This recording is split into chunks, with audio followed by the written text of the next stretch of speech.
इस वीडियो में जो है वो हम उर्दू की चंद जो शेरी इस्तिलाहात हैं उनको सीखेंगे, जिनमें मिसरा, शेर, काफिया, रदीफ, मतलब और मक्ता वगैरह शामिल है। अब ये जो वीडियो है वो खास तौर पे इस अंदाज में बनाई गई है ताकि आपको इन शेरी इस्तिलाहात का जो है अंदाजा हो सके और समझने में आपके लिए आसानी हो जाए। और आपके जो है वो इम्तिहान में जो है वो आपके एमसीक्यूज 5 नंबर के इनमें से आने हैं, ठीक है, 5 मार्क्स के। तो वो जो है वो आपके फिर क्लियर हो सकते हैं अगर आपने ये चीजें समझी होंगी। सबसे पहले हम मिसरे से स्टार्ट करते हैं। तो मिसरे का जो लफ्जी मायनी है या लफ्जी मायनी वो है किवाड़। किवाड़ कहते हैं दरवाजे को। तो इस तरीके से पेपर में एमसीक्यूज भी आ सकता है मिसरे के हवाले से कि मिसरे का लफ्जी मायनी क्या है। अब जाहिर सी बात है जिसने ये लफ्ज पढ़ा होगा तो वही इसको मार करेगा, ठीक है। उसका मतलब होता है एक फट, मतलब दरवाजे का जो एक पल्ला होता है, ठीक है। इससे मुराद आधा शेर या निस्फ बैत भी होती है, बात भी कह सकते हैं, ठीक हो गया। बहरहाल आगे पढ़ते हैं। मिसरा बामायनी अल्फाज पर मुश्तमिल वो सतर है, मतलब मिसरे की अगर हम प्रॉपर डिफाइन की तरफ जाएं पेपर में, जाहिर सी बात है ये एक लाइन डिफाइन के तौर पे भी आ सकती है और पूछ लिया जाएगा कि ये डिफाइन किसकी है। तो आपको पता हो कि मिसरा किसे कहते हैं जी। बामायनी अल्फाज पर मुश्तमिल वो सतर या लाइन या वो लाइन है, अगर नसर में हो तो जुमला या फिकरा कहलाता है और अगर नज़म में हो तो मिसरा कहलाता है। समझने आसान अल्फाज में मैं आपको समझाऊंगा कि ऐसा अल्फाज का मजमुआ या ऐसी कोई लाइन अगर सबक के अंदर हो, जिनका हम खुलासा वगैरह याद करते हैं, अगर सबक के अंदर हो तो वो फिकरा होगा या जुमला कहलाएगा। अगर वो ही जो अल्फाज हैं वो नज़म के अंदर हों तो वो एक क्या कहलाएगा, मिसरा कहलाएगा, ठीक हो गया। उसके बाद चलते हैं जी शेर के पहले मिसरे को मिसरा अव्वल। अब मिसरे की 2 इकसाम है, ये याद रखनी है आपने। अब ये भी एमसीक्यू पेपर में आ सकता है कि मिसरे की 2 इकसाम कौन कौन सी है, मिसरा जो है वो अव्वल और मिसरा सानी। अब इनकी डिफाइन में भी एमसीक्यूज के तौर पे आ सकती हैं कि मिसरा अव्वल जो है वो कौन सा होता है जी, शेर का जो पहला मिसरा होता है। जाहिर सी बात है अगर मैं शेर की बात करूं, जैसे ये एक शेर लिखा हुआ है, इसके इस तरीके से ये 2 मिसरे होते हैं। अब आपकी भी नज़मों में है, काफी अंदाजा हो सकता है। जो दो पहला वाला मिसरा होता है, यानी जो पहले वाली लाइन होती है ना, उसको हम कहते हैं मिसरा अव्वल। और जो दूसरे वाली लाइन होती है या जो दूसरा मिसरा होता है उसको हम मिसरा सानी कहते हैं। तो ये कुछ उसने मसाले दिए हैं, आपने ये शेर भी याद रखने हो तो रख लें, लेकिन इसको जरूरत नहीं है याद करने की। इन्हीं शेर को जस्ट ये समझाने के लिए दिए हैं कि जी ख्वाजा अल्ताफ हुसैन हाली का ये एक शेर है, ये उसका पहला मिसरा है। और दूसरा उसने दिया हुआ है जी साकब लिखनोई का शेर, लेकिन वो जो शेर है वो दूसरा मिसरा होगा उसकी नज़म का या गजल का। इस तरीके से उसने मिसाल के तौर पर समझाया है। इनको याद करने की या रटने की जरूरत नहीं है। असल चीज इनका कंसेप्ट क्लियर करना है, वो मैंने आपको मिसरे का बता दिया डिटेल से कि मिसरा जो है वो उसका लफ्जी मायने याद रख लेना, ये दरवाजे वाला या किवाड़ वाला, जिसका मतलब आधा होता है या आधा शेर कहते हैं मिसरे को या निस्फ बात। मिसरा जो है वो आपने ये वाली लाइन भी याद रख लेनी है कि जी एक लाइन अगर वो सबक के अंदर हो तो जुमला कहलाता है या फिक्रा कहलाता है, अगर नज़म में हो तो वो मिसरा बनता है। कौन सी चीज, अगर कोई अल्फाज का मजमुआ, अल्फाज का मजमुआ जो मायनी देता हो, बा मायनी का मतलब जिसका कोई प्रॉपर मायनी हो, वो अगर नज़म में मौजूद होगा तो वो मिसरा होगा। ये हमारा जो है वो मिसरे का कंसेप्ट क्लियर हो जाएगा इस तरीके से। डेफिनेशन को आसान करके लिख दिया है कि शेर की एक लाइन को मिसरा कहते हैं। कोई भी शेर अगर उर्दू में आपको कहीं भी मिल जाए, जाहिर सी बात है उसकी 2 लाइनें होती हैं, अगर एक लाइन लिखी होगी तो आपने समझ जाना है कि वो क्या है जी, मिसरा है। तो यहाँ पे जो है वो हमारा जो मिसरे की जो एक कंसेप्ट है ना वो आसानी के साथ मैंने आपको समझा दिया है, क्लियर हो गया होगा।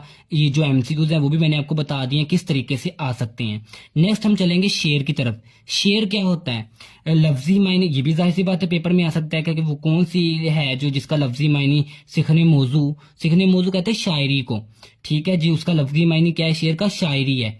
2 मिसरे जो एक ही वजन के हों। अब जाहिर सी बात है शेर में कितने मिसरे होते हैं, 2 मिसरे होते हैं जो एक ही वजन का मतलब एक ही मौजू के ऊपर हों। एक टॉपिक होता है ना, उन्वान होता है शेर का, जाहिर सी बात है किसी चीज के मुतल्लक बात हो रही होती है, वो दोनों मिसरों के अंदर जो है वो बात एक ही टॉपिक के ऊपर हो रही हो, एक ही मौजू के ऊपर हो रही हो, उसको हम शेर कहते हैं, ठीक है। ये उसने नीचे कुछ एग्जाम्पल दिए हैं, ये दोनों शेर दिए हुए हैं, ये पहला शेर दिया और ये दूसरा दिया है। ये दोनों जो है वो एक ही मतलब एक ही जो है वो टॉपिक के ऊपर बनाए गए, एक ही टॉपिक के ऊपर हैं इस तरीके से। तो ये हमारा जो है वो शेर कहलाता है। अब आगे शेर को उसने एक और बता दिया है कि जी शेर या बैत कहलाते हैं। मतलब शेर का दूसरा लफ्ज बैत भी होता है।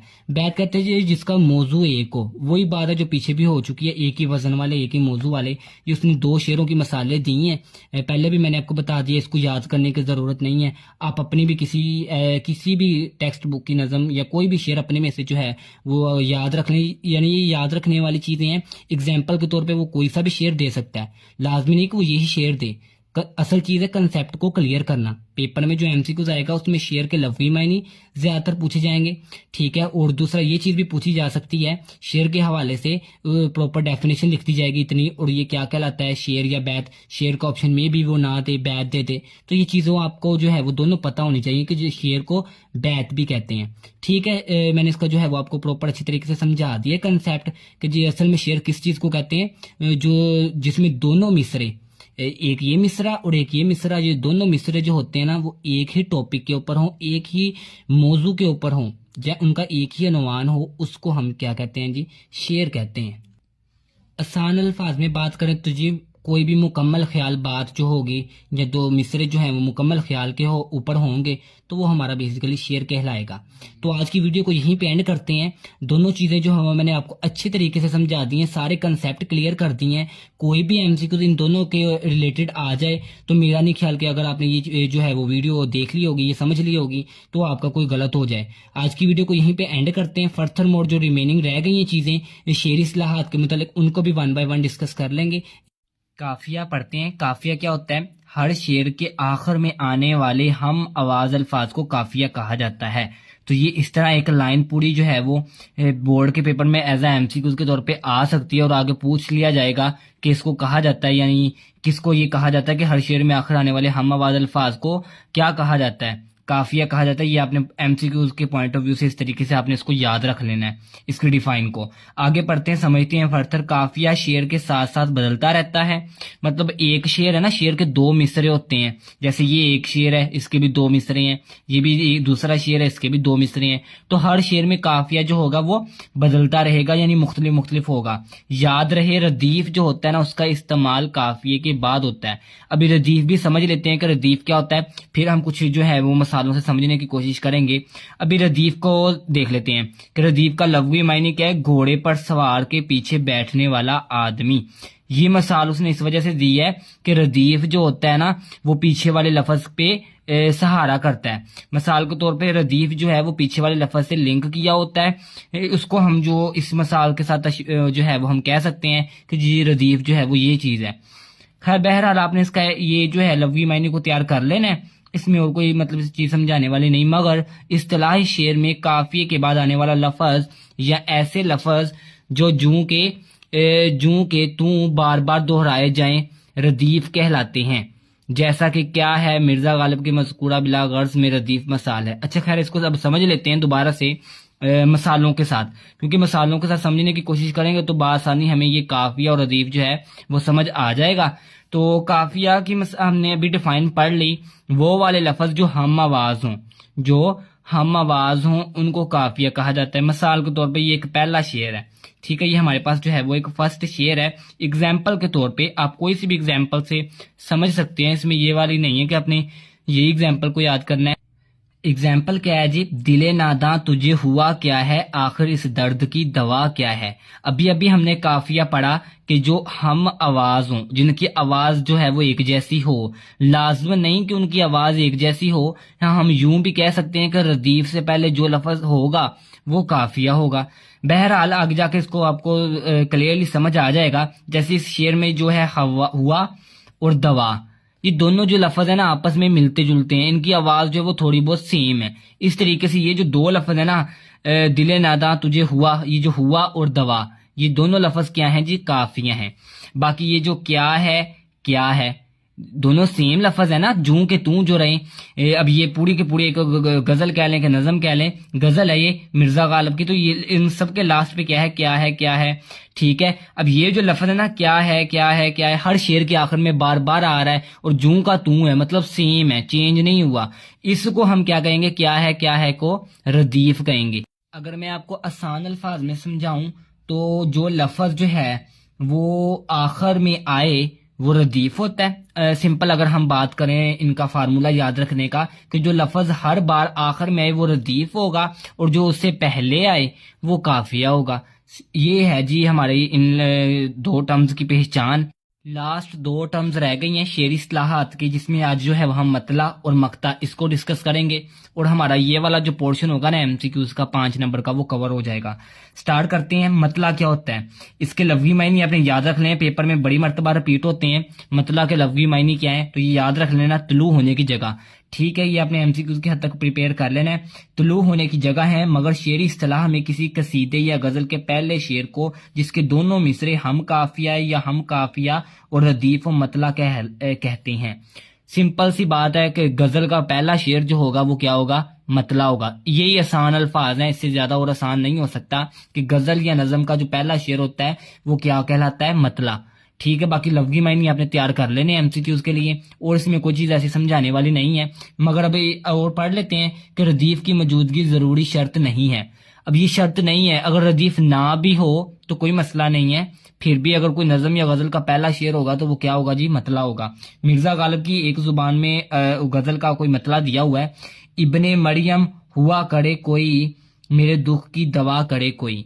ये उसने एक मिसाल दी है। ठीक है, अब इसमें ये जो करे कोई ये दोनों लफ्ज है ना, ये दोनों पहचान है कि दोनों मिसरों में क्या है जी, रदीफ है। उसने वही बताया कि जिस शेर के दोनों मिसरे में या तो काफिया हो या रदीफ हो वो मतला कहलाते हैं। जैसे ये हवा दवा, तो ये भी इस तरीके से जो है वो काफिया भी हैं। खैर अगर करे कोई जो है वो रदीफ है। जाहिर सी बात है, जो जूं का तू लफ्ज हमने लास्ट में भी ये डिस्कस किया था इससे पहले रदीफ को, कि जो जूं के तू लफ्ज रहते हैं वो रदीफ होते हैं और उनसे पहले जो चीजें आती हैं जो अल्फाज होते हैं वो होते हैं जी काफिया। इस तरीके से जो हमारा मतला है वो कवर हो जाएगा। आगे भी उसने कुछ डिटेल दी है, इसको भी पढ़ लेते हैं कि मतला गजल या कसीदे का चेहरा भी कहलाता है। तो ये भी आपने एमसीक्यूज की हद तक की लाइन याद कर लेनी है, पेपर में आ सकती है। इसी से गजल की बहर और जमीन की पहचान होती है, मतलब वही जो जिसके मतलब डिस्कस की गई हो बात। मतला के बाद अगर दूसरे शेर दोनों मिसरे में भी हम काफिया और रदीफ हों, यानी मतला के बाद एक और मतला आ जाए तो उसे मतलाए सानी कहा जाता है। ठीक है, मतलब एक अब नज़म है ना, नज़म में कई अशार होते हैं। जो पहला अशार है उसकी निशानी तो आपको पता चल गई कि उसमें हम रदीफ भी होगा और हम काफिया भी होगा। अब अगर फिर दोबारा से हम रदीफ आ जाए और हम काफिया आ जाए तो फिर जो है वो मतलाए सानी बन जाएगा। जैसे कि ये जो है हमारे पास पहला शेर बन रहा है और ये जो है हमारे पास दूसरा। अब ये यहाँ पे भी गही रहा, कड़ी रहा, यहाँ पे भी रहा और रहा। इस तरीके से अगर ये लास्ट वाले वर्ड देखें तो इसमें ये हम रदीफ है। पहले शेर में भी हम रदीफ है और दूसरे शेर में भी हम रदीफ मौजूद है।